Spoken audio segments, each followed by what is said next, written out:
ਬਾਬਾ ਬਕਾਲਾ ਇਕੱਠ ਤੇ ਦਲ ਖਾਲਸਾ ਦਾ ਬਿਆਨ। ਮਿਸ਼ਨ 2027 ਲਈ ਸ਼੍ਰੋਮਣੀ ਅਕਾਲੀ ਦਲ ਅੰਮ੍ਰਿਤਸਰ ਦੀ ਵੱਡੀ ਤਿਆਰੀ। ਪਟਿਆਲਾ ਵਿੱਚ ਹੋਈ ਵਿਸ਼ੇਸ਼ ਮੀਟਿੰਗ। ਯੂਕੇ ਵਿੱਚ ਕਿਰਪਾਨ ਤੇ ਪਾਬੰਦੀ ਦੀ ਮੰਗ ਦਾ ਸਿੱਖ ਜਥੇਬੰਦੀਆਂ ਵੱਲੋਂ ਤਿੱਖਾ ਵਿਰੋਧ। ਜਿਹੜੀ ਸ਼ਬਦਾਵਲੀ, ਜਿਹੜਾ ਲਹਿਜਾ, ਜਿਹੜਾ ਚੜ੍ਹਦੀ ਕਲਾ ਵਾਲਾ ਲਹਿਜਾ ਅੱਜ ਇਸ ਇਕੱਤਰਤਾ ਵਿੱਚ ਦਿਖਾਈ ਦੇਣਾ ਚਾਹੀਦਾ ਸੀ, ਉਹ ਮਿਸਿੰਗ ਸੀ, ਉਹ ਗੁੰਮ ਸੀ। ਜਿਨ੍ਹਾਂ ਸ਼ਖਸੀਅਤਾਂ ਨੂੰ ਮਹਾਨ ਕਹਿ ਕੇ, ਅਹਿਮ ਕਹਿ ਕੇ, ਪ੍ਰਮੁੱਖ ਤੌਰ ਤੇ ਉਹਨਾਂ ਨੂੰ ਬੋਲਣ ਦਾ ਮੌਕਾ ਦਿੱਤਾ ਗਿਆ, ਉਹਨਾਂ ਦੇ ਲਹਿਜੇ ਵਿੱਚ, ਉਹਨਾਂ ਦੇ ਬੋਲਾਂ ਵਿੱਚ ਚੜ੍ਹਦੀ ਕਲਾ ਦੇ ਅੰਸ਼ ਘੱਟ ਸੀਗੇ। ਦਲ ਖਾਲਸਾ ਦੇ ਆਗੂ ਭਾਈ ਕੰਵਰਪਾਲ ਸਿੰਘ ਨੇ ਬਾਬਾ ਬਕਾਲਾ ਵਿਖੇ ਸ਼੍ਰੋਮਣੀ ਗੁਰਦੁਆਰਾ ਪ੍ਰਬੰਧਕ ਕਮੇਟੀ ਵੱਲੋਂ ਸੱਦੇ ਗਏ ਇਕੱਠ ਤੇ ਸਵਾਲ ਖੜੇ ਕੀਤੇ ਹਨ। ਉਹਨਾਂ ਕਿਹਾ ਕਿ ਇਹ ਇਕੱਠ ਪੰਥਕ ਜਜ਼ਬਾਤਾਂ ਅਤੇ ਸਿੱਖ ਸੰਗਤਾਂ ਦੀਆਂ ਉਮੀਦਾਂ ਦੇ ਹਾਣ ਦਾ ਸਾਬਤ ਨਹੀਂ ਹੋ ਸਕਿਆ। ਭਾਈ ਕੰਵਰਪਾਲ ਸਿੰਘ ਨੇ ਕਿਹਾ ਕਿ ਮੌਜੂਦਾ ਸਮੇਂ ਵਿੱਚ ਪੰਥ ਨੂੰ ਦਰਪੇਸ਼ ਗੰਭੀਰ ਚੁਣੌਤੀਆਂ ਦੇ ਮੱਦੇਨਜ਼ਰ ਸਿੱਖ ਜਥੇਬੰਦੀਆਂ ਤੇ ਆਗੂਆਂ ਵੱਲੋਂ ਇੱਕ ਮਜ਼ਬੂਤ ਅਤੇ ਠੋਸ ਰਣਨੀਤੀ ਦੀ ਲੋੜ ਸੀ, ਪਰ ਇਹ ਇਕੱਠ ਉਸ ਪੱਧਰ ਦੀ ਦਿਸ਼ਾ ਦੇਣ ਵਿੱਚ ਅਸਫਲ ਰਿਹਾ। ਉਹਨਾਂ ਕਿਹਾ ਕਿ ਸਿੱਖ ਕੌਮ ਨਾਲ ਜੁੜੇ ਅਹਿਮ ਮੁੱਦਿਆਂ ਉੱਤੇ ਸਪਸ਼ਟ ਫੈਸਲੇ ਅਤੇ ਇਕਜੁੱਟਤਾ ਦਾ ਪ੍ਰਗਟਾਵਾ ਹੋਣਾ ਚਾਹੀਦਾ ਸੀ, ਤਾਂ ਜੋ ਪੰਥ ਦੀ ਆਵਾਜ਼ ਹੋਰ ਮਜ਼ਬੂਤੀ ਨਾਲ ਉੱਭਰ ਕੇ ਸਾਹਮਣੇ ਆ ਸਕਦੀ। ਦਲ ਖਾਲਸਾ ਆਗੂ ਨੇ ਆਖਿਆ ਕਿ ਪੰਥਕ ਸੰਸਥਾਵਾਂ ਨੂੰ ਸਮੇਂ ਦੀਆਂ ਲੋੜਾਂ ਮੁਤਾਬਕ ਕੰਮ ਕਰਦੇ ਹੋਏ ਸੰਗਤ ਦੀਆਂ ਭਾਵਨਾਵਾਂ ਅਤੇ ਉਮੀਦਾਂ ਨੂੰ ਧਿਆਨ ਵਿੱਚ ਰੱਖਣਾ ਚਾਹੀਦਾ ਹੈ। ਬਾਬਾ ਬਕਾਲਾ ਦੀ ਧਰਤੀ ਤੇ ਸ਼੍ਰੋਮਣੀ ਗੁਰਦੁਆਰਾ ਪ੍ਰਬੰਧਕ ਕਮੇਟੀ ਵੱਲੋਂ ਇੱਕ ਪੰਥਕ ਇਕੱਤਰਤਾ ਸੱਦੀ ਗਈ ਸੀ। ਸਤਕਾਰ ਸੋਧ ਐਕਟ ਦੇ ਬਣਨ ਤੋਂ ਬਾਅਦ ਇਸ ਕਾਨੂੰਨ ਦੇ ਵਿਰੁੱਧ ਜੋ ਪੰਥ ਅੰਦਰ ਰੋਹ ਜਾ ਕੇ, ਜਜ਼ਬਾਤ ਜਾ ਕੇ ਉਸ ਦੀ ਤਰਜਮਾਨੀ ਕਰਦੇ ਹੋਏ ਸ੍ਰੀ ਅਕਾਲ ਤਖਤ ਸਾਹਿਬ ਅਤੇ ਖਾਲਸਾ ਪੰਥ ਦੇ ਵਿੱਚ ਬਹੁਤ ਗੁੱਸਾ ਸੀ। ਉਸ ਗੁੱਸੇ ਨੂੰ ਇੱਕ ਜਗ੍ਹਾ ਤੇ ਇਕੱਠਿਆ ਕਰਨ ਲਈ ਸ਼੍ਰੋਮਣੀ ਗੁਰਦੁਆਰਾ ਪ੍ਰਬੰਧਕ ਕਮੇਟੀ ਵੱਲੋਂ ਅੱਜ ਇਕੱਤਰਤਾ ਸੱਦੀ ਗਈ ਸੀ, ਔਰ ਇਸ ਇਕੱਤਰਤਾ ਨੂੰ ਸੱਦਣ ਤੋਂ ਪਹਿਲਾਂ ਜੋ ਇੱਕ ਹਾਈਪ ਕ੍ਰੀਏਟ ਕੀਤੀ ਗਈ, ਜਿਸ ਤਰੀਕੇ ਦੇ ਨਾਲ ਇਸ਼ਤਿਹਾਰ ਦਿੱਤੇ ਗਏ, ਜਿਸ ਤਰੀਕੇ ਦੇ ਨਾਲ ਬੋਰਡ ਵਗੈਰਾ ਲਗਾਏ ਗਏ, ਇਕੱਤਰਤਾ ਦੇ ਵਿੱਚ ਜਾਣ ਤੋਂ ਬਾਅਦ ਇਸ ਤਰ੍ਹਾਂ ਮਹਿਸੂਸ ਹੋਇਆ ਕਿ ਅੱਜ ਦੀ ਇਹ ਇਕੱਤਰਤਾ ਆਪਣੇ ਹਾਣ ਦੀ ਸਾਬਤ ਨਹੀਂ ਹੋਈ। ਨਿਰਾਸ਼ਤਾ ਮਿਲੀ। ਨਿਰਾਸ਼ਤਾ ਦੇ ਮਿਲਣ ਦੇ ਬਹੁਤ ਸਾਰੇ ਕਾਰਨ ਹਨ। ਸ਼੍ਰੋਮਣੀ ਗੁਰਦੁਆਰਾ ਪ੍ਰਬੰਧਕ ਕਮੇਟੀ ਵੱਲੋਂ ਜਿਸ ਤਰੀਕੇ ਦੇ ਨਾਲ ਕੰਡਕਟ ਕੀਤਾ ਗਿਆ, ਉਹ ਇੱਕ ਗੈਰ ਸੰਜੀਦਾ ਤਰੀਕਾ ਸੀ।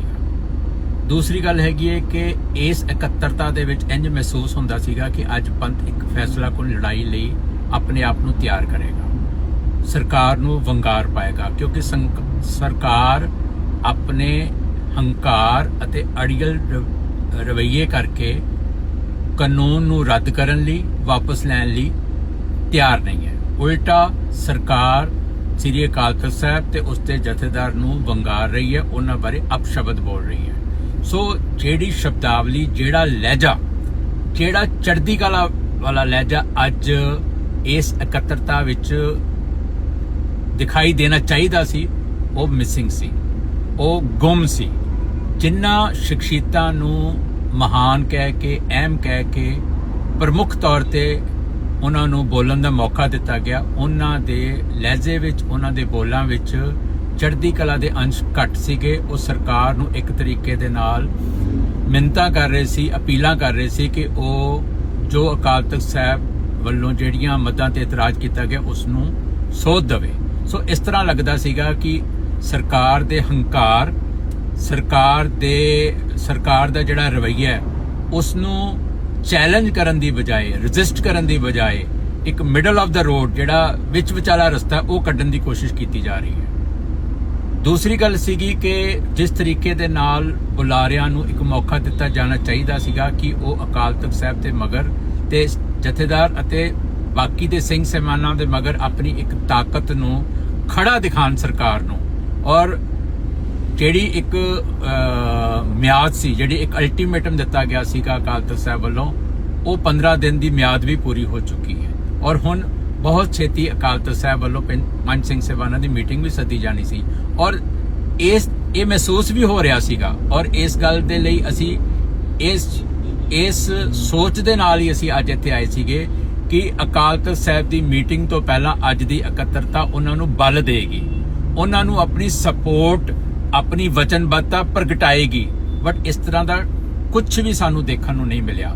ਸੋ ਮੈਨੂੰ ਲੱਗਦਾ ਹੈ ਕਿ ਅੱਜ ਦੀ ਇਕੱਤਰਤਾ ਨੇ ਨਿਰਾਸ਼ ਕੀਤਾ ਹੈ ਔਰ ਜਿਹੜਾ ਇੱਕ ਚੈਲੰਜ ਸਰਕਾਰ ਨੂੰ ਦੇਣਾ ਸੀ, ਜਿਹੜਾ ਇੱਕ ਖੁੱਲ੍ਹਾ ਚੈਲੰਜ ਦੇਣਾ ਸੀ, ਕਿਉਂਕਿ ਸਰਕਾਰ ਪੰਥ ਦੇ ਨਾਲ ਟਕਰਾਅ ਵਾਲੇ ਪਾਸੇ ਚੱਲ ਰਹੀ ਹੈ ਔਰ ਮੈਨੂੰ ਲੱਗਦਾ ਹੈ ਕਿ ਜੇ ਇਸੇ ਤਰ੍ਹਾਂ ਅੱਗੇ ਗੱਲ ਚੱਲਦੀ ਰਹੀ ਔਰ ਸਰਕਾਰ ਨੇ ਆਪਣਾ ਹੰਕਾਰੀ ਰਵੱਈਆ ਨਾ ਛੱਡਿਆ ਤੇ ਇਹ ਆਪਸ ਵਿੱਚ ਟਕਰਾਅ ਅਟਲ ਹੋਏਗਾ ਔਰ ਇਸ ਦੀ ਤਿਆਰੀ ਲਈ ਅੱਜ ਦੀ ਇਕੱਤਰਤਾ ਇੱਕ ਬਹੁਤ ਪ੍ਰਮੁੱਖ ਰੋਲ ਪਲੇ ਕਰ ਸਕਦੀ ਸੀ, ਪਰ ਸ਼੍ਰੋਮਣੀ ਗੁਰਦੁਆਰਾ ਪ੍ਰਬੰਧਕ ਕਮੇਟੀ ਦੇ ਇਸ ਜਿਸ ਤਰੀਕੇ ਦੇ ਨਾਲ ਉਹਨਾਂ ਨੇ ਕੰਡਕਟ ਕੀਤਾ, ਉਹਨਾਂ ਨੇ ਲੜਾਈ ਨੂੰ ਪੇਤਲਾ ਕੀਤਾ, ਲੜਾਈ ਨੂੰ ਅੰਡਰਮਾਈਨ ਕੀਤਾ ਔਰ ਲੜਾਈ ਨੂੰ ਫਿੱਕਾ ਪਾਇਆ ਔਰ ਜੋ ਹੋਣਾ ਨਹੀਂ ਚਾਹੀਦਾ ਸੀ ਪਰ ਹੋਇਆ ਔਰ ਇਹ ਦੁਖਾਂਤ ਦੀ ਗੱਲ ਹੈ ਔਰ ਉਹਨਾਂ ਨੇ ਇਸ ਲੜਾਈ ਨੂੰ ਜਥੇਦਾਰ ਅਕਾਲ ਤਖਤ ਸਾਹਿਬ ਦੇ ਆਲੇ ਦੁਆਲੇ ਪੰਥ ਨੂੰ ਇਕੱਠਾ ਕਰਨ ਦੀ ਬਜਾਏ ਸ਼੍ਰੋਮਣੀ ਗੁਰਦੁਆਰਾ ਪ੍ਰਬੰਧਕ ਕਮੇਟੀ ਨੇ ਆਪਣੇ ਆਲੇ ਦੁਆਲੇ ਆਪਣੀਆਂ ਜਿਹੜੀਆਂ ਪ੍ਰਮੁੱਖ ਸ਼ਖਸੀਅਤਾਂ ਸੀ, ਜਿਹੜੀਆਂ ਉਹਨਾਂ ਨੂੰ ਪਿਆਰੀਆਂ ਸੀ, ਉਹਨਾਂ ਦੇ ਆਲੇ ਦੁਆਲੇ ਸਾਰਾ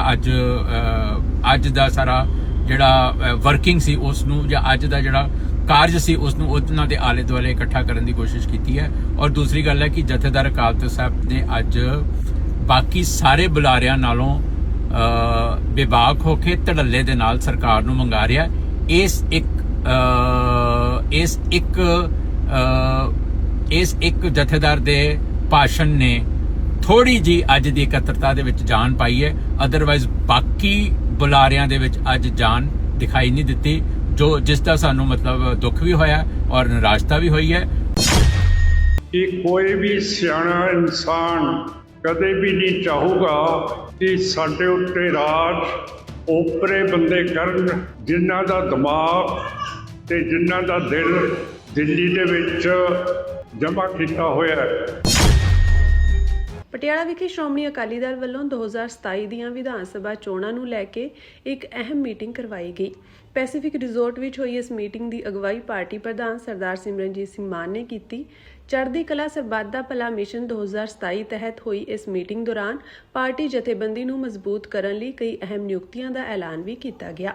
ਹਰਮੀਤ ਸਿੰਘ ਸੋਢੀ ਨੂੰ ਪਟਿਆਲਾ ਸ਼ਹਿਰੀ ਹਲਕੇ ਦਾ ਇੰਚਾਰਜ ਅਤੇ ਇੰਜੀਨੀਅਰ ਅੰਮ੍ਰਿਤਬੀਰ ਸਿੰਘ ਭੱਲ ਮਾਜਰਾ ਨੂੰ ਨਾਭਾ ਹਲਕੇ ਦਾ ਇੰਚਾਰਜ ਨਿਯੁਕਤ ਕੀਤਾ ਗਿਆ। ਸੰਬੋਧਨ ਕਰਦਿਆਂ ਸਰਦਾਰ ਸਿਮਰਨਜੀਤ ਸਿੰਘ ਮਾਨ ਨੇ ਪਾਰਟੀ ਵਰਕਰਾਂ ਨੂੰ ਪਿੰਡ-ਪਿੰਡ ਅਤੇ ਸ਼ਹਿਰ-ਸ਼ਹਿਰ ਜਾ ਕੇ ਪੰਜਾਬ ਦੇ ਹੱਕਾਂ, ਪੰਥਕ ਸੋਚ ਅਤੇ ਲੋਕਾਂ ਦੇ ਮੁੱਦਿਆਂ ਨੂੰ ਘਰ-ਘਰ ਤੱਕ ਪਹੁੰਚਾਉਣ ਦੀ ਅਪੀਲ ਕੀਤੀ ਗਈ। ਉਨ੍ਹਾਂ ਵਰਕਰਾਂ ਨੂੰ ਵੋਟਰ ਸੂਚੀਆਂ ਦੀ ਜਾਂਚ ਅਤੇ ਨਵੀਆਂ ਵੋਟਾਂ ਬਣਾਉਣ ਲਈ ਵੀ ਸਰਗਰਮ ਹੋਣ ਦਾ ਸੱਦਾ ਦਿੱਤਾ। ਇਸ ਦੌਰਾਨ ਮਾਨ ਨੇ ਕੇਂਦਰ ਦੀ ਭਾਜਪਾ ਸਰਕਾਰ ਦੀਆਂ ਨੀਤੀਆਂ ਤੇ ਵੀ ਸਵਾਲ ਖੜੇ ਕਰਦਿਆਂ ਕਿਹਾ ਕਿ ਸ਼੍ਰੋਮਣੀ ਅਕਾਲੀ ਦਲ ਅੰਮ੍ਰਿਤਸਰ, ਪੰਜਾਬ, ਪੰਥ ਅਤੇ ਲੋਕਾਂ ਦੇ ਹੱਕਾਂ ਲਈ ਆਪਣਾ ਲੋਕਤੰਤਰਿਕ ਸੰਘਰਸ਼ ਜਾਰੀ ਰੱਖੇਗਾ। ਮੀਟਿੰਗ ਵਿੱਚ ਪਾਰਟੀ ਦੇ ਸੀਨੀਅਰ ਆਗੂਆਂ, ਅਹੁਦੇਦਾਰਾਂ, ਯੂਥ ਵਿੰਗ ਦੇ ਨੁਮਾਇੰਦਿਆਂ ਅਤੇ ਵੱਡੀ ਗਿਣਤੀ ਵਿੱਚ ਵਰਕਰਾਂ ਨੇ ਸ਼ਮੂਲੀਅਤ ਕੀਤੀ। ਇਸ ਮੌਕੇ 2027 ਦੀਆਂ ਵਿਧਾਨ ਸਭਾ ਚੋਣਾਂ ਲਈ ਪਾਰਟੀ ਨੂੰ ਹੋਰ ਮਜ਼ਬੂਤ ਬਣਾਉਣ ਅਤੇ ਹਰ ਹਲਕੇ ਵਿੱਚ ਜਥੇਬੰਦਕ ਸਰਗਰਮੀਆਂ ਤੇਜ਼ ਕਰਨ ਦਾ ਸੰਕਲਪ ਵੀ ਲਿਆ ਗਿਆ। ਹੁਣ ਇਲੈਕਸ਼ਨਾਂ ਦਾ ਵਕਤ ਹੈਗਾ ਔਰ ਇਲੈਕਸ਼ਨ ਆਪਣੀ ਸਿੱਖ ਕੌਮ ਦੇ ਲਈ ਬਹੁਤ ਜ਼ਰੂਰੀ ਨੇ, ਕਿਉਂ ਕਰਕੇ ਤੁਹਾਨੂੰ ਪਤਾ ਹੈ ਕਿ ਅਮਨ ਪਸੰਦ ਤਰੀਕੇ ਦੇ ਨਾਲ ਆਪਾਂ ਹਕੂਮਤ ਦੇ ਵਿੱਚ ਤਾਂ ਹੀ ਆ ਸਕਦੇ ਹਾਂ ਜੇ ਸਾਡੀਆਂ ਵੋਟਾਂ ਜ਼ਿਆਦਾ ਪੈਣਗੀਆਂ, ਔਰ ਜਿਹੜਾ ਸਾਡਾ ਵਿਰੋਧ ਕਰਦੇ ਹੈ ਉਹ ਸਾਡੀਆਂ ਵੋਟਾਂ ਪਾਉਣ ਦੇ ਹੱਕ ਦੇ ਵਿੱਚ ਨਹੀਂ ਹੈ। ਕਿਉਂ ਕਰਕੇ ਸ਼੍ਰੋਮਣੀ ਅਕਾਲੀ ਦਲ ਅੰਮ੍ਰਿਤਸਰ ਦਾ ਜਿਹੜਾ ਏਜੰਡਾ ਹੈ ਇਹ ਆਪ ਜੀ ਦੇ ਹਿੱਤ ਤੇ ਹੱਕ ਦੇ ਵਿੱਚ ਹੈ, ਪੰਜਾਬ ਦੇ ਹਿੱਤ ਤੇ ਹੱਕ ਦੇ ਵਿੱਚ ਹੈ। ਦੂਜੀਆਂ ਜਿਹੜੀਆਂ ਪਾਰਟੀਆਂ ਉਹ ਸੈਂਟਰ ਹਿੰਦੁਤਵਾ ਦੀ ਪੂਛ ਬਣ ਕੇ ਸਾਡੇ ਉੱਤੇ ਰਾਜ ਕਰਦੀਆਂ। ਸੋ ਮੇਰਾ ਕਹਿਣ ਦਾ ਭਾਵ ਹੈ ਕਿ ਕੋਈ ਵੀ ਸਿਆਣਾ ਇਨਸਾਨ ਕਦੇ ਵੀ ਨਹੀਂ ਚਾਹੂਗਾ ਕਿ ਸਾਡੇ ਉੱਤੇ ਰਾਜ ਓਪਰੇ ਬੰਦੇ ਕਰਨ, ਜਿਨ੍ਹਾਂ ਦਾ ਦਿਮਾਗ ਤੇ ਜਿਨ੍ਹਾਂ ਦਾ ਦਿਲ ਦਿੱਲੀ ਦੇ ਵਿੱਚ ਜਮ੍ਹਾਂ ਕੀਤਾ ਹੋਇਆ ਹੈ। ਅਕਾਲੀ ਦਲ ਅੰਮ੍ਰਿਤਸਰ ਇੱਕ ਆਜ਼ਾਦ ਪਾਰਟੀ ਹੈ ਜੋ ਸੰਤ ਜਰਨੈਲ ਸਿੰਘ ਭਿੰਡਰਾਂਵਾਲੇ ਦੀ ਸੋਚ ਦੇ ਉੱਤੇ ਚੱਲ ਰਹੀ ਹੈ। ਸੰਤਾਂ ਨੇ ਸਾਡੇ ਲਈ ਬਹੁਤ ਕੁਰਬਾਨੀ ਕੀਤੀ ਹੈ। ਆਪਣੀ ਸ਼ਹੀਦੀ ਵੀ ਪਾਈ ਹੈ। ਜਿਹੜੀ ਉਹਨਾਂ ਦੀ ਡਿਊਟੀ ਸੀ ਬਤੌਰ ਟਕਸਾਲ ਦੇ ਮੁਖੀ ਹੋਣ ਕਰਕੇ, ਉਸ ਤੋਂ ਪਹਿਲਾਂ ਟਕਸਾਲ ਦੇ ਪਹਿਲੇ ਮੁਖੀ ਬਾਬਾ ਦੀਪ ਸਿੰਘ ਜੀ ਨੇ ਵੀ ਸ਼ਹਾਦਤ ਦਿੱਤੀ ਸੀ ਜਦੋਂ ਅਹਿਮਦ ਸ਼ਾਹ ਅਬਦਾਲੀ ਨੇ ਦਰਬਾਰ ਸਾਹਿਬ ਦੇ ਉੱਤੇ ਹਮਲਾ ਕਰ ਦਿੱਤਾ ਸੀ। ਸੋ ਉਹਨਾਂ ਦੀ ਸੋਚ ਹੈਗੀ ਹੈ ਕਿ ਜੇ ਹਕੂਮਤ ਦੀ ਫੌਜ ਦਰਬਾਰ ਸਾਹਿਬ ਦੇ ਵਿੱਚ ਆਊਗੀ ਤੇ ਖਾਲਿਸਤਾਨ ਦਾ ਨੀਂਹ ਪੱਥਰ ਰੱਖਿਆ ਜਾਊਗਾ। ਸੋ ਅਸੀਂ ਇੱਕ ਆਜ਼ਾਦ ਸਿੱਖ ਸਟੇਟ ਦੇ ਹੱਕ ਦੇ ਵਿੱਚ ਹੈ, ਜਿਹਦੇ ਇੰਟਰਨੈਸ਼ਨਲ ਬਾਰਡਰ ਪਾਕਿਸਤਾਨ, ਚੀਨ ਤੇ ਇੰਡੀਆ ਦੇ ਨਾਲ ਲੱਗਣਗੇ। ਇਹਦੇ ਵਿੱਚ ਅਸੀਂ ਇੱਕ ਬਫਰ ਸਟੇਟ ਬਣਾ ਕੇ ਦੱਖਣ ਏਸ਼ੀਆ ਦੇ ਵਿੱਚ ਹਮੇਸ਼ਾ ਦੇ ਲਈ ਅਮਨ ਰੱਖਾਂਗੇ।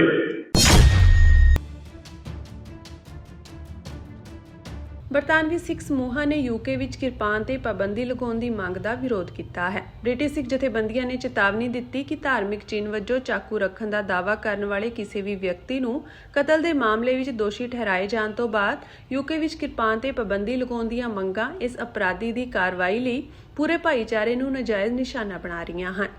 ਵਿਕਰਮ ਦਿਗਵਾ ਨੂੰ ਪਿਛਲੇ ਸਾਲ ਦਸੰਬਰ ਵਿੱਚ 21 ਸੈਂਟੀਮੀਟਰ ਦੇ ਖੰਜਰ ਨਾਲ ਹੈਨਰੀ ਨੋਵਾਕ ਦਾ ਬੇਰਹਿਮੀ ਨਾਲ ਕਤਲ ਕਰਨ ਦਾ ਦੋਸ਼ੀ ਪਾਇਆ ਗਿਆ। ਵੀਰਵਾਰ ਨੂੰ ਸਾਊਥਹੈਂਪਟਨ ਕਰਾਊਨ ਕੋਰਟ ਵਿੱਚ ਉਹਨਾਂ ਦੀ ਮਾਂ ਕਿਰਨ ਕੌਰ ਨੂੰ ਵੀ ਅਪਰਾਧੀ ਦੀ ਮਦਦ ਕਰਨ ਦਾ ਦੋਸ਼ੀ ਕਰਾਰ ਦਿੱਤਾ ਗਿਆ। ਮੁਕੱਦਮੇ ਦੌਰਾਨ ਦਿਗਵਾ ਨੇ ਕਤਲ ਦੇ ਦੋਸ਼ਾਂ ਤੋਂ ਇਨਕਾਰ ਕਰਦਿਆਂ ਦਾਅਵਾ ਕੀਤਾ ਸੀ ਕਿ ਉਸਨੇ ਆਤਮ ਰੱਖਿਆ ਵਿੱਚ ਚਾਕੂ ਦੀ ਵਰਤੋਂ ਕੀਤੀ ਸੀ, ਜੋ ਧਾਰਮਿਕ ਚਿੰਨ੍ਹ ਵਜੋਂ ਆਪਣੇ ਕੋਲ ਰੱਖਦਾ ਸੀ। ਇਸ ਮਾਮਲੇ ਨੇ ਕਿਰਪਾਨ ਨੂੰ ਸੁਰਖੀਆਂ ਵਿੱਚ ਲਿਆ ਦਿੱਤਾ ਹੈ ਅਤੇ ਰਿਸਟੋਰ ਬ੍ਰਿਟੇਨ ਵਰਗੀਆਂ ਸੱਜੇ ਪੱਖੀ ਪਾਰਟੀਆਂ ਕਿਰਪਾਨ ਤੇ ਪਾਬੰਦੀ ਲਗਾਉਣ ਦੀ ਮੰਗ ਕਰ ਰਹੀਆਂ ਹਨ। ਸਿਟੀ 6 ਫਾਊਂਡੇਸ਼ਨ ਨੇ ਬਿਆਨ ਵਿੱਚ ਕਿਹਾ ਕਿ ਕਿਸੇ ਵਿਅਕਤੀ ਦੇ ਕੰਮਾਂ ਨੂੰ ਕਦੇ ਵੀ ਅਤੇ ਕਿਸੇ ਵੀ ਹਾਲਤ ਵਿੱਚ ਪੂਰੇ ਧਾਰਮਿਕ ਭਾਈਚਾਰੇ ਨੂੰ ਪਰਿਭਾਸ਼ਿਤ ਕਰਨ ਲਈ ਨਹੀਂ ਵਰਤਿਆ ਜਾਣਾ ਚਾਹੀਦਾ। ਸਿੱਖ ਸੰਸਥਾਵਾਂ ਨੇ ਪੀੜਤ ਪਰਿਵਾਰ ਨਾਲ ਹਮਦਰਦੀ ਜ਼ਾਹਰ ਕਰਦਿਆਂ ਕਤਲ ਲਈ ਜ਼ਿੰਮੇਵਾਰ ਮੁਲਜ਼ਮ ਦੀ ਕਾਰਵਾਈ ਦੀ ਨਿਖੇਧੀ ਕੀਤੀ ਹੈ। ਇਹ ਸਰਕਾਰ ਇਹ ਗੱਲ ਸਮਝ ਲਵੇ ਵੀ ਸ਼੍ਰੀ ਅਕਾਲ ਤਖਤ ਸਾਹਿਬ ਸਦੀਵੀ ਆ। ਇੱਥੇ ਬਥੇਰੀਆਂ ਸਰਕਾਰਾਂ ਆਈਆਂ, ਉਹਨਾਂ ਨੇ ਸ਼੍ਰੀ ਅਕਾਲ ਤਖਤ ਸਾਹਿਬ ਨਾਲ ਮੱਥਾ ਲਾਇਆ, ਪਰ ਉਹ ਫਨਾ ਹੋ ਗਈਆਂ, ਉਹ ਖਤਮ ਹੋ ਗਈਆਂ। ਅਕਾਲ ਤਖਤ ਸਾਹਿਬ ਅੱਜ ਵੀ ਹੈ, ਪਹਿਲਾਂ ਵੀ ਸੀ, ਅੱਗੇ ਵੀ ਰਹੇਗਾ। ਇਹ ਸਰਕਾਰਾਂ ਸਦੀਵੀ ਨਹੀਂ ਹਨ। ਸ਼੍ਰੀ ਅਕਾਲ ਤਖਤ ਸਾਹਿਬ ਦੇ ਕਾਰਜਕਾਰੀ ਜਥੇਦਾਰ ਗਿਆਨੀ ਕੁਲਦੀਪ ਸਿੰਘ ਅੜਗਜ ਨੇ ਪੰਜਾਬ ਸਰਕਾਰ ਵੱਲੋਂ ਬਣਾਏ ਜਾਗਰ ਜੋ ਸ਼੍ਰੀ ਗੁਰੂ ਗ੍ਰੰਥ ਸਾਹਿਬ ਸਤਿਕਾਰ ਐਕਟ 2026 ਨੂੰ ਮਿੱਠਾ ਜ਼ਹਿਰ ਕਰਾਰ ਦਿੱਤਾ ਹੈ। ਬਾਬਾ ਬਕਾਲਾ ਸਾਹਿਬ ਦੇ ਲੰਗਰ ਹਾਲ ਵਿੱਚ ਹੋਏ ਇੱਕ ਵੱਡੇ ਪੰਥਕ ਇਕੱਠ ਨੂੰ ਸੰਬੋਧਨ ਕਰਦਿਆਂ ਜਥੇਦਾਰ ਨੇ ਕਿਹਾ ਕਿ ਇਸ ਐਕਟ ਦਾ ਨਾਮ ਤਾਂ ਦੇਖਣ ਨੂੰ ਬਹੁਤ ਸੋਹਣਾ ਹੈ, ਪਰ ਇਸ ਦੇ ਅੰਦਰ ਸ਼ਾਮਿਲ ਕੀਤੀਆਂ ਗਈਆਂ ਮਦਾਂ ਸਿੱਖ ਕੌਮ ਲਈ ਮਿੱਠੇ ਜ਼ਹਿਰ ਵਾਂਗ ਹਨ। ਉਹਨਾਂ ਸਵਾਲ ਚੁੱਕਦਿਆਂ ਕਿਹਾ ਕਿ ਸਰਕਾਰ ਕੌਣ ਹੁੰਦੀ ਹੈ ਜੋ ਸ਼੍ਰੀ ਗੁਰੂ ਗ੍ਰੰਥ ਸਾਹਿਬ ਜੀ ਦੀ ਸੇਵਾ ਸੰਭਾਲ ਅਤੇ ਕੰਟਰੋਲ ਲਈ ਦਿਸ਼ਾ ਨਿਰਦੇਸ਼ ਤੈਅ ਕਰੇ। ਉਹਨਾਂ ਕਿਹਾ ਕਿ ਇਸ ਐਕਟ ਰਾਹੀਂ ਪੰਜਾਬ ਵਿਧਾਨ ਸਭਾ ਨੇ ਪੰਥ ਦੇ ਅਧਿਕਾਰਾਂ ਵਿੱਚ ਸਿੱਧਾ ਦਖਲ ਦਿੱਤਾ ਹੈ, ਜਦਕਿ ਉਸ ਨੂੰ ਸਿੱਖਾਂ ਦੇ ਅੰਦਰੂਨੀ ਮਸਲਿਆਂ ਵਿੱਚ ਦਖਲ ਦੇਣ ਦਾ ਕੋਈ ਹੱਕ ਨਹੀਂ ਹੈ। ਉਹਨਾਂ ਕਿਹਾ ਕਿ ਪੁਰਾਣੇ ਇਤਿਹਾਸ ਗਵਾਹ ਹਨ, ਜਿਸ ਵੀ ਸਰਕਾਰ ਨੇ ਸ਼੍ਰੀ ਅਕਾਲ ਤਖਤ ਸਾਹਿਬ ਨਾਲ ਟੱਕਰ ਲਈ ਉਹ ਖਤਮ ਹੋ ਗਈ। ਹੁਣ ਇਹ ਸਰਕਾਰ ਵੀ ਸਿਰਫ 6 ਮਹੀਨਿਆਂ ਦੀ ਮਹਿਮਾਨ ਹੈ ਅਤੇ ਇਸ ਪਾਰਟੀ ਦੇ ਆਪਣੇ ਹੀ 7 ਰਾਜ ਸਭਾ ਮੈਂਬਰ ਭੱਜ ਗਏ ਹਨ। ਉਹਨਾਂ ਦੋਸ਼ ਲਗਾਇਆ ਕਿ ਬੇਅਦਬੀ ਦੇ ਦੋਸ਼ੀਆਂ ਨੂੰ ਸਜ਼ਾ ਦੇਣ ਦੀ ਬਜਾਏ ਸਰਕਾਰ ਇਸ ਐਕਟ ਰਾਹੀਂ ਲੋਕਾਂ ਦਾ ਧਿਆਨ ਭਟਕਾ ਰਹੀ ਹੈ। ਇਸ ਮੌਕੇ ਦਮਦਮੀ ਟਕਸਾਲ ਦੇ ਮੁਖੀ ਬਾਬਾ ਹਰਨਾਮ ਸਿੰਘ ਖਾਲਸਾ ਨੇ ਕਿਹਾ ਕਿ ਇਸ ਐਕਟ ਦੀਆਂ ਧਾਰਾਵਾਂ ਤੇ ਸਿੱਖ ਪੰਥ ਨੂੰ ਭਾਰੀ ਇਤਰਾਜ਼ ਹੈ, ਇਸ ਲਈ ਪੰਜਾਬ ਸਰਕਾਰ ਨੂੰ ਸਿੱਖ ਪੰਥ ਦੀ ਸਲਾਹ ਨਾਲ ਉਹਨਾਂ ਮਦਾਂ ਨੂੰ ਹਟਾ ਦੇਣਾ ਚਾਹੀਦਾ ਹੈ। ਉਹਨਾਂ ਕਿਹਾ ਕਿ ਜੇਕਰ ਇਹ ਐਕਟ ਸਮੁੱਚੇ ਸਿੱਖ ਪੰਥ ਨਾਲ ਸਲਾਹ ਮਸ਼ਵਰਾ ਕਰਕੇ ਪਾਸ ਕੀਤਾ ਜਾਂਦਾ ਤਾਂ ਅੱਜ ਇਹ ਪੰਥਕ ਇਕੱਠ ਕਰਨ ਦੀ ਲੋੜ ਨਹੀਂ ਪੈਣੀ ਸੀ। ਇਸ ਲਈ ਪੰਜਾਬ ਸਰਕਾਰ ਨੂੰ ਹੁਣ ਇਸ ਵਿੱਚ ਸੋਧ ਕਰ ਦੇਣੀ ਚਾਹੀਦੀ ਹੈ। ਉਹਨਾਂ ਚੇਤਾਵਨੀ ਦਿੱਤੀ ਕਿ ਜੇਕਰ ਸਰਕਾਰ ਗੱਲ ਨਹੀਂ ਮੰਨਦੀ ਤਾਂ ਸਿੱਖ ਪੰਥ ਦੀ ਸਲਾਹ ਨਾਲ ਅਗਲੇ ਸੰਘਰਸ਼ ਦੀ ਰੂਪਰੇਖਾ ਉਲੀਕੀ ਜਾਵੇਗੀ। ਇਹ ਸਰਕਾਰ ਇਹ ਗੱਲ ਸਮਝ ਲਵੇ ਵੀ ਸ਼੍ਰੀ ਅਕਾਲ ਤਖਤ ਸਾਹਿਬ ਸਦੀਵੀ ਆ। ਇੱਥੇ ਬਥੇਰੀਆਂ ਸਰਕਾਰਾਂ ਆਈਆਂ, ਉਹਨਾਂ ਨੇ ਸ਼੍ਰੀ ਅਕਾਲ ਤਖਤ ਸਾਹਿਬ ਨਾਲ ਮੱਥਾ ਲਾਇਆ, ਪਰ ਉਹ ਫਨਾ ਹੋ ਗਈਆਂ, ਉਹ ਖਤਮ ਹੋ ਗਈਆਂ। ਅਕਾਲ ਤਖਤ ਸਾਹਿਬ ਅੱਜ ਵੀ ਹੈ, ਪਹਿਲਾਂ ਵੀ ਸੀ, ਅੱਗੇ ਵੀ ਰਹੇਗਾ। ਇਹ ਸਰਕਾਰਾਂ ਸਦੀਵੀ ਨਹੀਂ ਹਨ।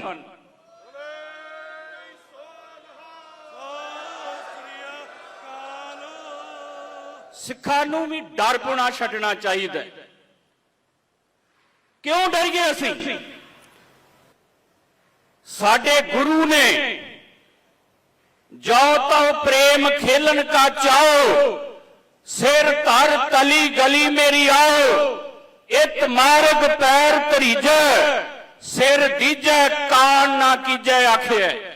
ਆਪਣੇ ਪੁਰਖਿਆਂ ਨੇ ਗੁਰੂ ਦੇ ਲਈ ਬੰਦ ਕਟਵਾਏ ਆ, ਖੋਪਰੀਆਂ ਲੋਹਾਈਆਂ।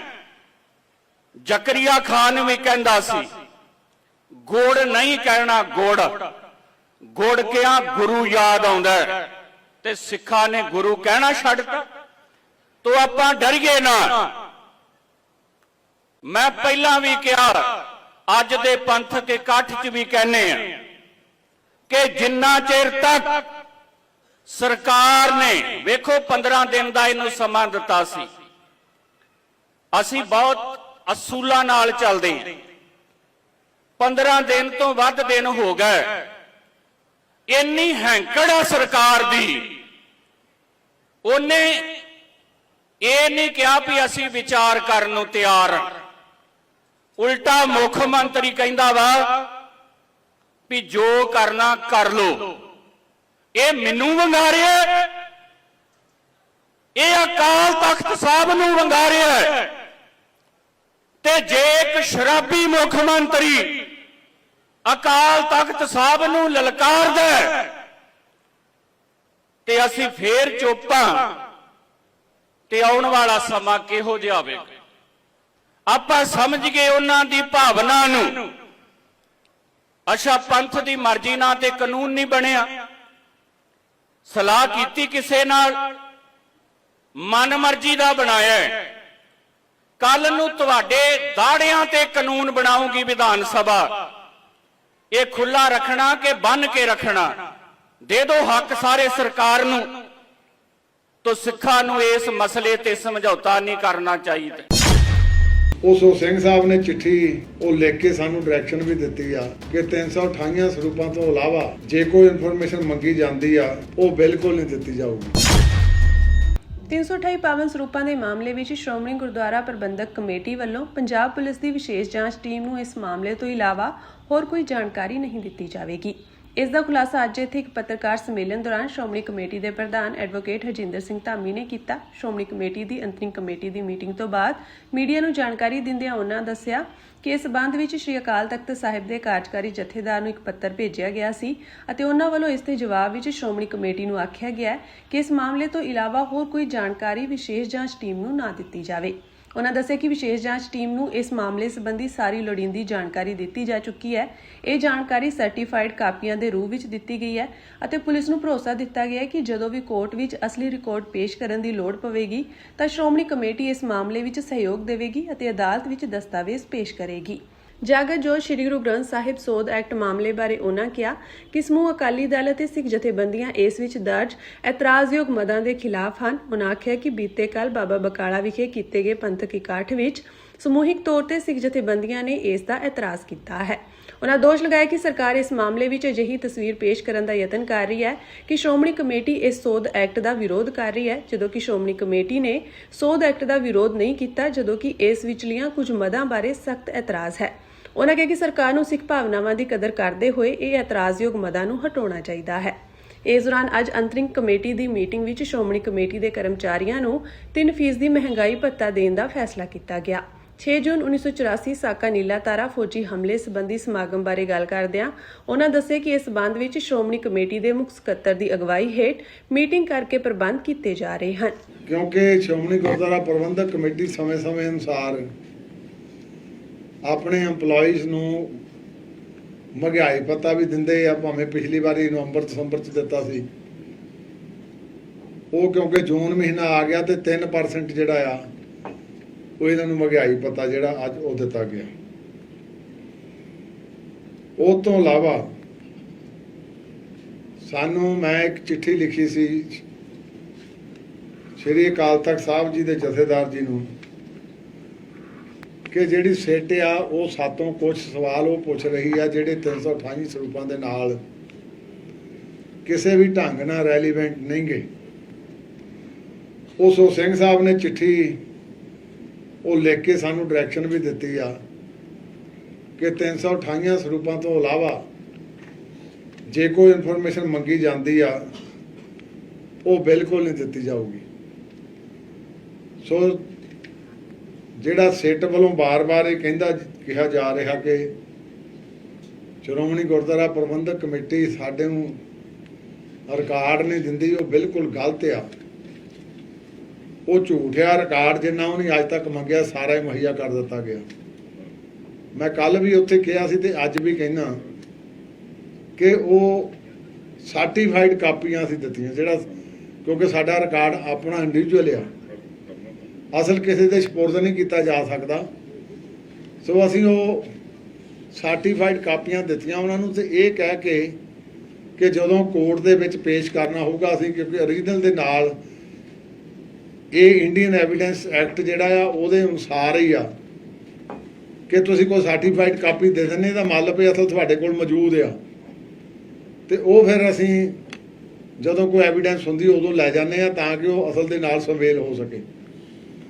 ਸੋ ਇਸ ਕਰਕੇ 328 ਸਰੂਪਾਂ ਦੇ ਮੁੱਦੇ ਦੇ ਉੱਤੇ ਜਿਹੜੇ ਬਾਰ-ਬਾਰ ਕਿਹਾ ਜਾ ਰਿਹਾ ਵੀ ਰਿਕਾਰਡ ਨਹੀਂ ਦਿੰਦੇ, ਤੇ ਕੁਝ ਫਿਰ ਮੈਂ ਉਹਨਾਂ ਦੇ ਕੋਈ ਸ਼ਬਦ ਤਾਂ ਹੁਣ ਮੈਂ ਵਰਤਣਾ ਨਹੀਂ ਚਾਹੁੰਦਾ ਜਿਹੜੇ ਪੁੱਠੇ ਅਲਫਾਜ਼ ਵਰਤਦੇ ਆ ਕਿ ਜੀ ਸ਼੍ਰੋਮਣੀ ਕਮੇਟੀ ਆਹ ਨਹੀਂ ਕਰਦੀ, ਤੇ ਮੈਂ ਉਹਨਾਂ ਨੂੰ ਵੀ ਕਹਿਣਾ ਚਾਹੁੰਦਾ ਹਾਂ ਪਹਿਲਾਂ ਤਸਦੀਕ ਕਰ ਲਿਆ ਕਰੋ, ਮੂੰਹ ਤੋਂ ਬੋਲਣ ਤੋਂ ਪਹਿਲਾਂ ਤਸਦੀਕ ਕਰ ਲਿਆ ਕਰੋ ਵੀ ਅਸਲ ਗੱਲ ਕੀ ਆ। ਸ਼੍ਰੋਮਣੀ ਅਕਾਲੀ ਦਲ ਦੇ ਸੀਨੀਅਰ ਆਗੂ ਬਿਕਰਮ ਸਿੰਘ ਮਜੀਠੀਆ ਦੇ ਘਰ ਪੁਲਿਸ ਵੱਲੋਂ ਕੀਤੀ ਗਈ ਕਾਰਵਾਈ ਨੂੰ ਲੈ ਕੇ ਨਵਾਂ ਵਿਵਾਦ ਖੜਾ ਹੋ ਗਿਆ ਹੈ। ਮਜੀਠੀਆ ਦੇ ਵਕੀਲ ਅਤੇ ਸ਼੍ਰੋਮਣੀ ਗੁਰਦੁਆਰਾ ਪ੍ਰਬੰਧਕ ਕਮੇਟੀ ਦੇ ਮੈਂਬਰ ਭਗਵੰਤ ਸਿੰਘ ਸਿਆਲਕਾ ਨੇ ਮੀਡੀਆ ਨਾਲ ਗੱਲਬਾਤ ਕਰਦਿਆਂ ਕਿਹਾ ਕਿ ਉਹਨਾਂ ਨੂੰ ਬਾਅਦ ਵਿੱਚ ਜਾਣਕਾਰੀ ਮਿਲੀ ਕਿ ਪੁਲਿਸ ਨੇ ਇਸ ਮਾਮਲੇ ਵਿੱਚ FIR ਦਰਜ ਕਰ ਲਈ ਹੈ, ਪਰ ਅਜੇ ਤੱਕ ਇਹ ਸਪਸ਼ਟ ਨਹੀਂ ਕੀਤਾ ਗਿਆ ਕਿ ਮਾਮਲਾ ਕਿਹੜੀਆਂ ਧਾਰਾਵਾਂ ਤਹਿਤ ਦਰਜ ਕੀਤਾ ਗਿਆ ਹੈ। ਭਗਵੰਤ ਸਿੰਘ ਸਿਆਲਕਾ ਨੇ ਕਿਹਾ ਕਿ ਜਦੋਂ ਉਹਨਾਂ ਨੂੰ ਪੁਲਿਸ ਕਾਰਵਾਈ ਦੀ ਸੂਚਨਾ ਮਿਲੀ ਤਾਂ ਉਹ ਤੁਰੰਤ ਮੌਕੇ ਤੇ ਪਹੁੰਚੇ। ਉਹਨਾਂ ਦੇ ਅਨੁਸਾਰ ਪੁਲਿਸ ਨੇ ਘਰ ਵਿੱਚ ਦਾਖਲ ਹੋਣ ਤੋਂ ਪਹਿਲਾਂ ਪਰਿਵਾਰਕ ਮੈਂਬਰਾਂ, ਕਾਨੂੰਨੀ ਨੁਮਾਇੰਦਿਆਂ ਜਾਂ ਕਿਸੇ ਅਧਿਕਾਰਤ ਵਿਅਕਤੀ ਨੂੰ ਕੋਈ ਸਪਸ਼ਟ ਜਾਣਕਾਰੀ ਨਹੀਂ ਦਿੱਤੀ। ਉਹਨਾਂ ਸਵਾਲ ਉਠਾਇਆ ਕਿ ਜੇਕਰ ਕਿਸੇ ਤਰ੍ਹਾਂ ਦੀ ਤਲਾਸ਼ੀ ਜਾਂ ਕਾਨੂੰਨੀ ਕਾਰਵਾਈ ਕੀਤੀ ਜਾ ਰਹੀ ਸੀ ਤਾਂ ਨਿਰਧਾਰਿਤ ਪ੍ਰਕਿਰਿਆ ਦੀ ਪਾਲਣਾ ਕੀਤੀ ਜਾਣੀ ਚਾਹੀਦੀ ਸੀ ਅਤੇ ਸਬੰਧਤ ਧਿਰ ਨੂੰ ਇਸ ਬਾਰੇ ਜਾਣੂ ਕਰਵਾਇਆ ਜਾਣਾ ਚਾਹੀਦਾ ਸੀ। ਉਹਨਾਂ ਕਿਹਾ ਕਿ ਪੁਲਿਸ ਨੇ FIR ਨੰਬਰ 91 ਦਰਜ ਹੋਣ ਦੀ ਗੱਲ ਤਾਂ ਕਹੀ ਹੈ, ਪਰ ਅਜੇ ਤੱਕ ਇਹ ਨਹੀਂ ਦੱਸਿਆ ਗਿਆ ਕਿ ਇਸ ਮਾਮਲੇ ਵਿੱਚ ਕਿਹੜੀਆਂ ਧਾਰਾਵਾਂ ਲਗਾਈਆਂ ਗਈਆਂ ਹਨ। ਇਸ ਕਾਰਨ ਪੂਰੇ ਘਟਨਾਕ੍ਰਮ ਨੂੰ ਲੈ ਕੇ ਕਈ ਤਰ੍ਹਾਂ ਦੇ ਸਵਾਲ ਖੜੇ ਹੋ ਰਹੇ ਹਨ। ਸਿਆਲਕਾ ਨੇ ਕਿਹਾ ਕਿ ਕਾਨੂੰਨ ਦੇ ਰਾਜ ਵਿੱਚ ਪਾਰਦਰਸ਼ਤਾ ਬਹੁਤ ਜ਼ਰੂਰੀ ਹੈ ਅਤੇ ਜਾਂਚ ਏਜੰਸੀਆਂ ਨੂੰ ਸਾਰੇ ਤੱਥ ਸਪਸ਼ਟ ਕਰਨੇ ਚਾਹੀਦੇ ਹਨ। ਉਹਨਾਂ ਦੋਸ਼ ਲਗਾਇਆ ਕਿ ਬਿਕਰਮ ਮਜੀਠੀਆ ਦੀ ਗੈਰ ਮੌਜੂਦਗੀ ਵਿੱਚ ਉਹਨਾਂ ਦੇ ਘਰ ਵਿੱਚ ਪੁਲਿਸ ਦਾ ਦਾਖਲ ਹੋਣਾ ਕਈ ਕਾਨੂੰਨੀ ਅਤੇ ਸੰਵਿਧਾਨਕ ਸਵਾਲ ਖੜੇ ਕਰਦਾ ਹੈ। ਉਹਨਾਂ ਕਿਹਾ ਕਿ ਜੇਕਰ ਕਿਸੇ ਵਿਅਕਤੀ ਖਿਲਾਫ ਕੋਈ ਕਾਰਵਾਈ ਕੀਤੀ ਜਾਂਦੀ ਹੈ ਤਾਂ ਉਸ ਦੇ ਅਧਿਕਾਰਾਂ ਅਤੇ ਕਾਨੂੰਨੀ ਪ੍ਰਕਿਰਿਆਵਾਂ ਦਾ ਵੀ ਪੂਰਾ ਸਤਿਕਾਰ ਹੋਣਾ ਚਾਹੀਦਾ ਹੈ। ਸਿਆਲਕਾ ਨੇ ਇਹ ਵੀ ਕਿਹਾ ਕਿ ਪੂਰੇ ਮਾਮਲੇ ਨੂੰ ਦੇਖਦੇ ਹੋਏ ਹਾਈ ਕੋਰਟ ਨੂੰ ਸੁਓ ਮੋਟੋ ਨੋਟਿਸ ਲੈਣਾ ਚਾਹੀਦਾ ਹੈ ਤਾਂ ਜੋ ਘਟਨਾਕ੍ਰਮ ਦੀ ਨਿਰਪੱਖ ਜਾਂਚ ਯਕੀਨੀ ਬਣਾਈ ਜਾ ਸਕੇ। ਉਹਨਾਂ ਮੰਗ ਕੀਤੀ ਕਿ ਪੁਲਿਸ ਜਲਦ ਤੋਂ ਜਲਦ FIR ਦੀਆਂ ਧਾਰਾਵਾਂ ਤੇ ਕਾਰਵਾਈ ਨਾਲ ਸੰਬੰਧਿਤ ਪੂਰੀ ਜਾਣਕਾਰੀ ਜਨਤਕ ਕਰੇ ਤਾਂ ਜੋ ਕਿਸੇ ਵੀ ਤਰ੍ਹਾਂ ਦੀ ਭਰਮ ਵਾਲੀ ਸਥਿਤੀ ਨਾ ਬਣੇ। ਫਿਲਹਾਲ ਪੁਲਿਸ ਵੱਲੋਂ ਇਸ ਮਾਮਲੇ ਸੰਬੰਧੀ ਵਿਸਥਾਰਤ ਅਧਿਕਾਰ ਬਿਆਨ ਦੀ ਉਡੀਕ ਕੀਤੀ ਜਾ ਰਹੀ ਹੈ, ਜਦਕਿ ਸਿਆਸੀ ਅਤੇ ਕਾਨੂੰਨੀ ਹਲਕਿਆਂ ਵਿੱਚ ਇਸ ਘਟਨਾਕ੍ਰਮ ਨੂੰ ਲੈ ਕੇ ਚਰਚਾਵਾਂ ਤੇਜ਼ ਹੋ ਗਈਆਂ ਹਨ। ਸਾਨੂੰ ਹੁਣੇ ਪਤਾ ਲੱਗਾ ਵੀ ਇੱਥੇ ਘੇਰਾਬੰਦੀ ਕੀਤੀ ਆ ਤੇ ਉਸੇ ਵੇਲੇ ਆਏ ਆਣ ਕੇ ਸਾਨੂੰ ਪਤਾ ਲੱਗਿਆ ਵੀ ਇਹਨਾਂ ਨੇ 91 ਨੰਬਰ FIR ਦਰਜ ਕੀਤੀ ਹੈ ਅੰਡਰ ਸੈਕਸ਼ਨ ਕੋਈ ਨਹੀਂ ਪਤਾ ਜੀ ਕਿਸ ਧਾਰਾ ਥੱਲੇ ਦਰਜ ਕੀਤੀ ਹੈ। ਸਰਚ ਕਰਨ ਵਾਸਤੇ ਆਏ ਨੇ, ਸਰਚ ਕੀਤੀ ਉਹਨਾਂ ਨੇ ਆਲਰੇਡੀ ਸਾਡੇ ਆਉਣ ਤੋਂ ਪਹਿਲਾਂ ਕਰ ਚੁੱਕੇ ਨੇ। ਸਰਚ ਦੇ ਵਿੱਚ ਕੀ ਉਹਨਾਂ ਨੂੰ ਬਰਾਮਦ ਹੋਇਆ ਕੀ ਨਹੀਂ ਹੋਇਆ, ਕਿਸ ਕੰਮ ਲਈ ਸਰਚ ਕੀਤੀ ਹੈ ਉਹਦੇ ਬਾਰੇ ਕੋਈ ਜਾਣਕਾਰੀ ਨਾ। ਮੌਜੂਦ ਸੀ ਘਰ ਇਸ ਵੇਲੇ ਸਰਚ ਕਰਨ ਤੋਂ ਪਹਿਲਾਂ ਕੋਈ ਜਾਣਕਾਰੀ ਦਿੱਤੀ ਪੁਲਿਸ ਨੇ? ਕੋਈ ਘਰ ਨਹੀਂ। ਸਰਚ ਕਰਨ ਤੋਂ ਪਹਿਲਾਂ ਕੋਈ ਜਾਣਕਾਰੀ ਪੁਲਿਸ ਨੇ ਦਿੱਤੀ ਹੈ ਜਾਂ ਕੋਈ ਘਰ ਦਾ ਮੈਂਬਰ ਜਾਂ ਕੋਈ ਐਡਵੋਕੇਟ ਕਿਸੇ ਨੂੰ ਨਾਲ ਲੈ ਕੇ ਗਏ? ਨਹੀਂ, ਜੇ ਜਾਣਕਾਰੀ ਹੁੰਦੀ ਤੇ ਅਸੀਂ ਜ਼ਰੂਰ ਇੱਥੇ ਆਣ ਕੇ ਪੁਲਿਸ ਨੂੰ ਜਿਹੜਾ ਨਾਲ ਹੋ ਕੇ ਸਰਚ ਕਰਾਓ। ਕੋਈ ਬਣਦਾ ਨਹੀਂ ਸੀ ਕਿ ਇਹ ਜਾਣਕਾਰੀ ਦੇਣਾ ਜਾਂ ਕਿਸ ਤਰ੍ਹਾਂ। ਬਣਦਾ ਤਾਂ ਹੈਗਾ, ਹਰ ਹਾਲਤ 'ਚ ਬਣਦਾ। ਅੱਛਾ, ਕੀ ਕਾਰਵਾਈ ਕੀ ਕਰਦੇ ਪੁਲਿਸ ਨੇ? ਕੀ ਫਿਰ ਵੀ ਆਖਰ ਨਹੀਂ ਪੁਲਿਸ ਲਾਤੀ ਹੈ ਤੇ ਪੂਰਾ ਛਾਉਣੀ ਬਣ ਗਈ ਉਹਨਾਂ ਕੀ ਕਾਰਨ ਕੀ ਜ਼ੁਲਮ ਕੀ ਹੈ ਬਿਕਰਮ ਮਜੀਠੀਆ ਦੇ ਉੱਤੇ? ਕੱਲ ਨਾ ਆਨਲਾਈਨ ਹੀ ਚੱਲਦਾ ਰਿਹਾ ਸਾਰਾ ਦਿਨ। ਇੱਕ ਬੰਨੇ ਤੇ ਰੋਸ਼ਨ ਦੀ ਆਪਣਾ ਜੋਬਨ ਦੀ ਜਿਹੜੀ ਆ ਉਹ ਅਬਡਕਸ਼ਨ ਹੈ, ਦੂਸਰੇ ਬੰਨੇ ਉਹਦਾ ਪੁਲਿਸ ਇਸ ਲਾਈਨ ਤੇ ਵੀ ਚੱਲ ਰਹੀ ਹੋ ਜੀ। ਵੇਖੋ ਜੀ, ਇਹਨਾਂ ਨੇ ਥਾਣੇ 'ਚ ਆਏ ਨੇ, ਉੱਥੇ ਪਰ ਇਹ ਆ ਵੀ ਆਖਰ ਨੂੰ ਅਲਟੀਮੇਟਲੀ ਤੇ ਇੱਕ ਪ੍ਰੋਸੈਸ ਹੈ ਨਾ। ਤੁਸੀਂ ਕਿਸੇ ਨੂੰ ਚੁੱਕ ਕੇ ਲਿਆਉਂਦੇ ਜੇ ਘਰੋਂ ਤੇ ਉਹਨੂੰ ਤੁਸੀਂ ਥਾਣੇ 'ਚ ਲਿਆਓਗੇ ਨਾ, ਉਹਨੂੰ ਕਿਤੇ ਤੁਸੀਂ ਅਜਿਹੀ ਜਗ੍ਹਾ ਤੇ ਨਹੀਂ ਨਾ ਹੁਣ ਕੀ ਰੈਮੇਡੀ ਲੱਭੀ ਹੈ ਜੀ ਇਸ ਪੂਰੇ ਮਾਮਲੇ ਜਿਹੜਾ ਪਰਚਾ ਦਰਜ ਹੋਇਆ? ਕਾਹਦੀ ਧਾਰਾ ਕੀ ਹੈ ਤੁਸੀਂ ਦੱਸੋਗੇ? ਮੈਨੂੰ ਤੇ ਦੇਖੋ ਇਹਦੇ 'ਚ ਨਾ ਹਾਈ ਕੋਰਟ ਨੂੰ ਇੰਟਰਵੀਨ ਕਰਨਾ ਚਾਹੀਦਾ, ਸਿਓ ਮੋਟੋ ਆਨਰੇਬਲ ਹਾਈ ਕੋਰਟ ਵੱਲੋਂ ਸਿਓ ਮੋਟੋ। ਕਿਉਂ ਕੱਲ ਜੋ ਕੁਝ ਹੋਇਆ ਨਾ ਉਹਦੇ 'ਚ ਹੁਣ ਤੱਕ ਇਹ ਸਿਓ ਮੋਟੋ ਹੀ ਹੋ ਜਾਣਾ ਚਾਹੀਦਾ, ਅਦਰਵਾਈਜ਼ ਇਹਨਾਂ ਨੂੰ ਉੱਥੇ ਪਹੁੰਚਣਾ ਚਾਹੀਦਾ।